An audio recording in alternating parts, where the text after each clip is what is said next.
সালামু আলাইকুম রহমতুল্লাহ। ভাইজান এই যে এটা হলো 35 টাকার মাল, বুঝছেন? এটা পুরোটাই দানা।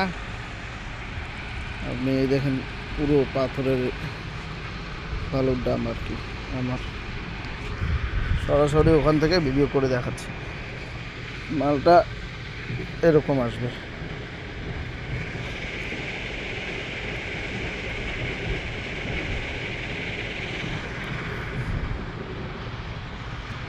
আর 25 টাকার স্তূপ হলো এই যে এই পাশেই, এইটা হলো 25 টাকা।